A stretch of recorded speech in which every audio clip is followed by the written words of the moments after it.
ঋষিকেশ বা কেদারখণ্ড ভারতীয় ঋষিমুনিদের ধ্যান ভূমি, যা আজকের যোগা সিটি অফ ইন্ডিয়া। উত্তরাখণ্ডের বিভিন্ন জায়গা ঘুরে আজ আমরা ঋষিকেশে।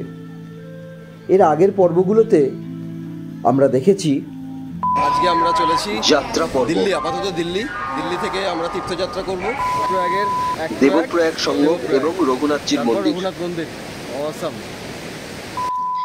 বাবা কমলেশ্বর মহাদেব মন্দির শ্রীনগর। চার ধামের রক্ষাকর্ত্রী মাতা ধারী দেবীর মন্দির।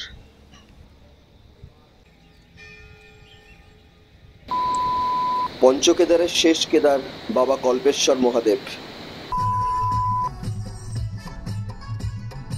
শ্রী শ্রী বদ্রীনাথ ধাম এবং যোশীমঠ। গুড মর্নিং সবাইকে। আজকে সানডে 12 অক্টোবর। তো এখন ভোর 4:45 বাজে। আমরা চলে এসেছি যোশীমঠ বাস স্ট্যান্ডে। এখানে আমাদের জন্য বাস ওয়েট করছে, এই সামনেই বাসটা দেরাদুন যাচ্ছে, বাট আমরা নামবো ঋষিকেশ। সো এক্সপেক্টেড দুপুর 3টের মধ্যে আমরা ঋষিকেশ পৌঁছে যাবো। তো ঋষিকেশ থেকে দেখা হচ্ছে।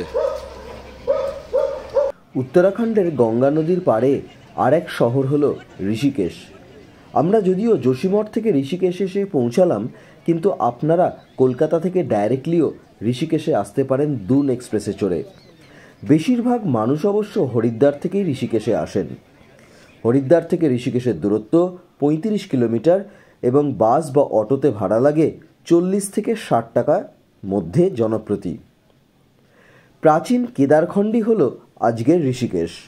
রামায়ণ, মহাভারত থেকে স্কন্দপুরাণ সব জায়গাতেই এই পুণ্যভূমির উল্লেখ পাওয়া যায়। গঙ্গা, যমুনা, সরস্বতী নদীর সংযোগস্থলে গড়ে ওঠা পূর্বতন উত্তরপ্রদেশের অংশবিশেষ আজকের উত্তরাখণ্ডের একটি আকর্ষণীয় কেন্দ্রবিন্দু। 60-এর দশকে বিখ্যাত ব্যান্ড বিটলস যোগ অধ্যয়নের জন্য ঋষিকেশে আসেন এবং তারপর থেকেই যোগা সিটি হিসাবে আন্তর্জাতিক তকমা পায়। এই শহরটি পূর্ণ মাত্রায় গঙ্গা কেন্দ্রিক এবং গঙ্গার দুই ধারে গড়ে উঠেছে বাজার, দোকান, রেস্টুরেন্ট, মন্দির এবং আশ্রম। গত 2 বার আমি গঙ্গার এপারে অর্থাৎ তপোবন এলাকায় রাত কাটিয়েছি, তাই এবার ঠিক করেছিলাম গঙ্গার ওপারে থাকব। ঋষিকেশের এসেন্স পেতে গেলে কিন্তু আপনাকে থাকতেই হবে গঙ্গার ওপারে, অর্থাৎ যেখানে গীতা ভবন, পরমার্থ নিকেতন এই সমস্ত আশ্রমগুলো রয়েছে সেই পারেই। তাই বাস থেকে নেমে সোজা চলে এলাম লঞ্চ ঘাটে। সেখান থেকে টিকিট কেটে গঙ্গা পার হলাম, এসে পৌঁছালাম স্বর্গাশ্রম ঘাটে।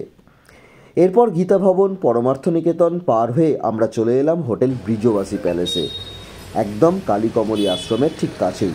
এখান থেকে পরমার্থ নিকেতনের দূরত্ব মাত্র 2 মিনিট। ফ্রেশ হয়ে বেরিয়ে পড়লাম গঙ্গার ধার ধরে স্ট্রিট ভিউ দেখতে। আমরা এসে পৌঁছে গেছি ইন্ডিয়ান যোগা সিটি ঋষিকেশে। এখানে আমরা হোটেল ব্রিজবাসী প্যালেসে উঠেছি। বেশ ছিমছাম হোটেল, পরিষ্কার সুন্দর, ভাড়াও একদম বাজেটের মধ্যে। 1300-1500 নন এসি, এসি হলে 2000-2500 মতো লাগে। পরিষ্কার রুম। তো ফ্রেশ হয়ে নিয়ে এখন আমরা যাচ্ছি গঙ্গার ঘাটের দিকে। এটা হচ্ছে কালীকমলী আশ্রম, এর ঠিক পাশেই। তো আজকে রাতটা এখানে থাকবো। কালকে সারাদিন আমরা এক্সপ্লোর করব ঋষিকেশ সিটি, ঋষিকেশে যা যা সাইট সিন আছে। কালকে রাত্রিবেলা আমাদের ট্রেন ঋষিকেশ থেকেই দুন এক্সপ্রেস, সেটা করে আমরা চলে যাব কলকাতার দিকে। তো কালকে আমরা কি দেখব, কি খাবো, কোথায় ঘুরবো, সেগুলো আমরা দেখাবো। We are at India's Yoga City, Rishikesh. দুপুরের লাঞ্চ আমরা যোশীমঠ থেকে ফেরার সময় বাস যেখানে দাঁড়িয়েছিল সেখানেই করে নিয়েছিলাম। সুতরাং হোটেলে ঢুকে একটু ফ্রেশ হয়ে আমরা বেরিয়ে পড়লাম পায়ে পায়ে ঋষিকেশ শহরকে দেখার জন্য।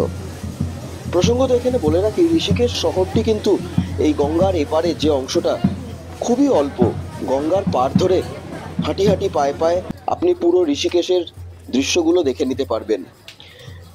আর একটা কথা, এই জায়গাগুলো কিন্তু অত্যন্ত রঙিন, কালারফুল।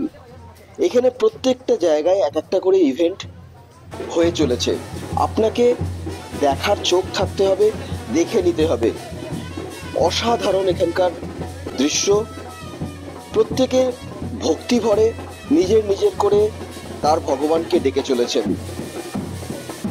অনেকে বলেন যে ঋষিকেশে থাকার কিছু নেই, হরিদ্বার থেকে এসে ঋষিকেশ শহরটি দেখে গঙ্গা দেখে চলে যাব, কিন্তু আমার মনে হয় না ঋষিকেশে না থাকলে ঋষিকেশকে প্রপারলি এক্সপ্লোর করা যায়।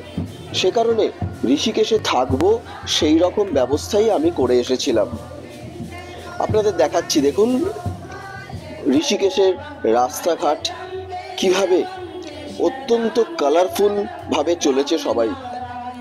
হরিদ্বারের মতো ঋষিকেশের স্ট্রিট ফুডও কিন্তু অত্যন্ত জনপ্রিয়। আলু টিক্কা কেমন? অসাধারণ না? Test awesome.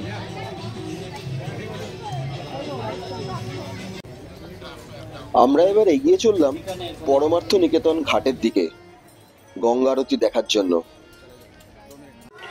হিমালয়ের কোলে গঙ্গা নদীর ধারে এই পরমার্থ নিকেতন কিন্তু ঋষিকেশের একটি অন্যতম দ্রষ্টব্য স্থান এবং একদম পারফেক্ট ব্লেন্ড অফ আশ্রম, যেখানে থেকে আপনি যোগ সাধনা করতে পারবেন এবং ঋষিকেশের সমস্ত দর্শনীয় স্থান ভ্রমণ করতে পারবেন, কারণ এটি একদম ঋষিকেশের কেন্দ্রবিন্দুতে অবস্থিত। আর এই পরমার্থ নিকেতনের ঘাটে যে সন্ধ্যেবেলা 6টার সময় সন্ধ্যা আরতি হয়, সেটাও কিন্তু দেখার মতো, চোখ জুড়িয়ে যাবে আপনার। আমরা হরিদ্বারে এক ধরনের গঙ্গা আরতি দেখে এসেছি, ঋষিকেশের গঙ্গা আরতি কিন্তু আরো সুন্দর, আরো বেশি পারফেক্ট। আমি বলবো ঋষিকেশে থেকে ঋষিকেশের এই গঙ্গা আরতি আপনারা দেখুন, অত্যন্ত ভালো লাগবে।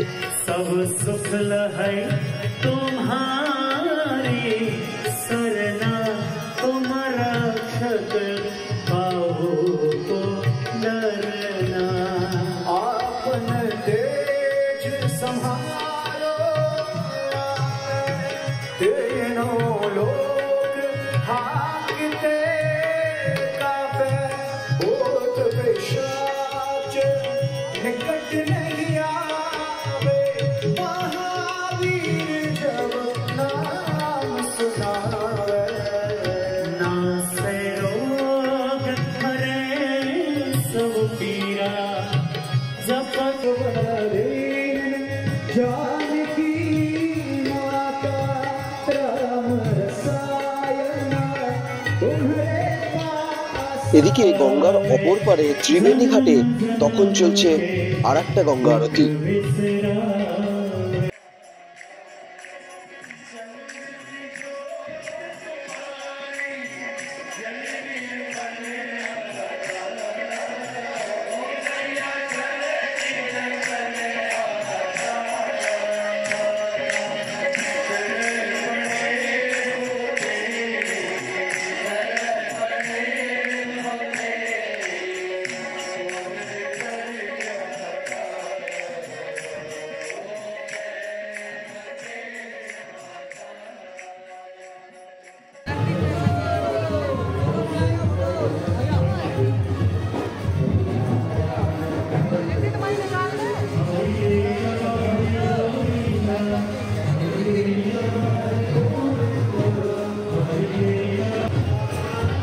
গঙ্গা আরতি দেখে আমাদের ইচ্ছে হলো একটু চা খাবার, তো আমরা ঠিক করলাম পরমার্থ নিকেতনে ঢুকে চা খাবো।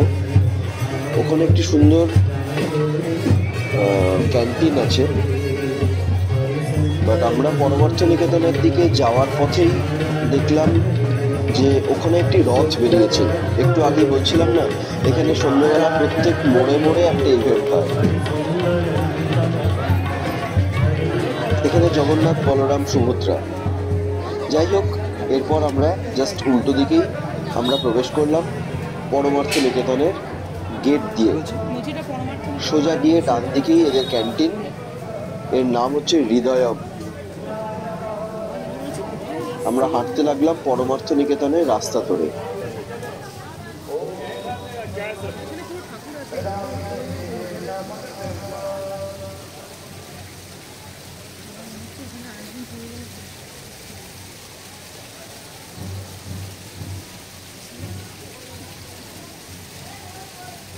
This city is basically for foreigners only, ওই জন্য এত সাজিয়ে গুছিয়ে খরিদ্দারের চাকচিক্যটা নেই এখানে। পরমার্থ নিকেতনের পরিসরের মধ্যে এই ছোট্ট ক্যান্টিনটি হৃদয় অফিস, যার নাম, বেশ সুন্দর, ছিমছাম এবং খাবারের কোয়ালিটিও যথেষ্ট ভালো। তো আমরা চা, মিষ্টি, কিছু খাবার দাবার খেয়ে আবার আমরা বেরিয়ে পড়লাম ঋষিকেশের পথ ধরে হাঁটার উদ্দেশ্যে। হাঁটতে হাঁটতে আমরা এসে পৌঁছালাম রামঝোলার কাছে। এই রাস্তাটি বাঁ দিকে চলে গেছে, সোজা চলে গেছে রামঝোলার দিকে। ডান দিকে হচ্ছে বিভিন্ন রেস্টুরেন্ট আছে, তার মধ্যে চটিওয়ালা রেস্টুরেন্টও আছে। তো এখানে এত আলো, এত চাকচিক্য, এত ভ্যারাইটিস রকমের লোকজন, আমাদের অসাধারণ লাগছিল। আমাদের একবারও মনে হচ্ছিল না যে এখন প্রায় 8:30 9টা বাজে, রাত হয়ে গেছে, বাড়ি ফিরতে হবে। মনে হচ্ছে যেন সন্ধে 6টা বাজে, এই তো সবে সন্ধে হয়েছে।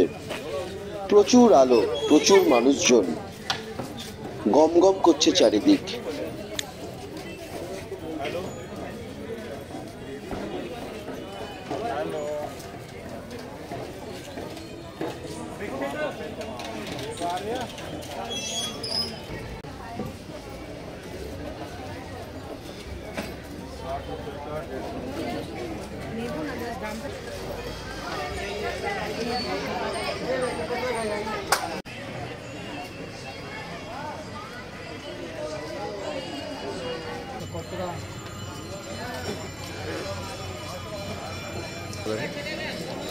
দুপুরবেলা ঋষিকেশে পৌঁছানোর পর তারপর থেকে খালি আমাদের হাঁটাহাঁটি চলছে।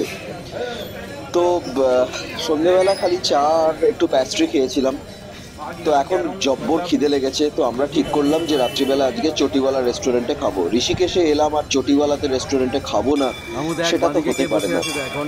তো চটিওয়ালা রেস্টুরেন্টের কাছে এসে দেখলাম এখানে পরপর 2টো চটিওয়ালা রেস্টুরেন্ট আছে। তো আমরা প্রথমে ঠিক করতে পারছিলাম না যে কোনটাতে খাবো। দুটোতেই আমরা ঢুকলাম, পছন্দ করলাম যে কোন জায়গার পরিবেশটা ঠিকঠাক লাগছে। সো ফাইনালি আমরা পুরনো যে রেস্টুরেন্ট, যেটা আদি রেস্টুরেন্ট, সেটাতেই খাবো বলে ঠিক করলাম। তো ওখানেই আমরা আজকে রাত্রিবেলা ডিনার সারবো বলে ঢুকলাম। তো এই চটিওয়ালা রেস্টুরেন্টের বিশেষ আকর্ষণ হচ্ছে যে রেস্টুরেন্টের বাইরে একজন চটিওয়ালা লোক, অর্থাৎ টিকিধারী লোক, বেশ হাসি হাসি মুখে বসে থাকেন এবং ঘন্টা বাজান, এবং এখানকার খাবারও বেশ সুস্বাদু। তো আমার ছেলেকে যত ভালো রেস্টুরেন্টেই নিয়ে যাওয়া হোক না কেন, ওর ভাত আর ডাল দরকার হয়। তো ওর জন্য ডাল ভাত নেওয়া হয়েছিল। আর আমরা নিয়েছিলাম চটিওয়ালা রেস্টুরেন্টের স্পেশাল থালি। তো চটিওয়ালা রেস্টুরেন্টের স্পেশাল থালি এর মধ্যে অনেক রকম আইটেম থাকে, পাঁপড় থেকে শুরু করে রুটি, অর্থাৎ চাপাটি, চাউল, বিভিন্ন ধরনের ডাল। এখানে বলে রাখি এটা কিন্তু পুরোটাই ভেজ রেস্টুরেন্টস, এবং এই স্পেশাল যে থালিটি, এটার দাম পড়ে 360 টাকার কাছাকাছি। বাট খাবার ইজ অসাম, খেয়ে কোনো রকম অসুবিধা হয়নি, খুব ভালো লেগেছে।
আমাদের এই ঋষিকেশ ভ্রমণের ভিডিও আপনাদের কেমন লাগছে কমেন্টস বক্সে লিখে জানান। আর আগের পর্বগুলো যারা দেখে উঠতে পারেননি তাদের জন্য ডেসক্রিপশন বক্সে লিঙ্কগুলো দিয়ে দিচ্ছি।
রামঝোলা ক্রস করে হাঁটতে হাঁটতে আমরা চলে এসেছি গোয়া বিচে। না ভয় পাবেন না, আমরা গোয়াতে যাইনি, আমরা ঋষিকেশেই আছি। এটা ঋষিকেশের একটা হিডেন জেমস, ঋষিকেশের গোয়া বিচ। সাদা বালির ওপর গঙ্গা নদীর তীরে এই সুন্দর জায়গাটি গোয়া বিচ নামে খ্যাতি লাভ করছে। এখানে শীতকালে সকালটা খুব সুন্দরভাবে টাইম কাটানোর জন্য একদম পারফেক্ট জায়গা।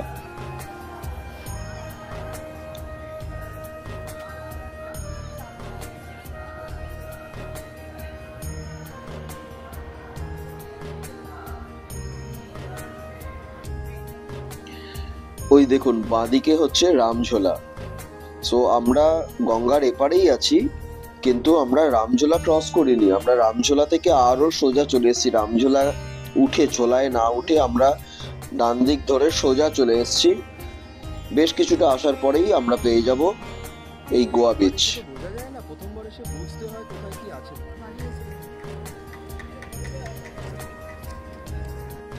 আমাদের উত্তরাখণ্ডের তীর্থযাত্রা এখানেই শেষ। কেমন লাগলো জানান কমেন্টসে লিখে। আবার দেখা হবে অন্য কোনো সময় অন্য কোনো নতুন ট্রাভেল ব্লগ নিয়ে। ততক্ষণ ভালো থাকবেন আর একটা লাইক দিয়ে আমাকে একটু সমর্থন করবেন। অনেক ধন্যবাদ।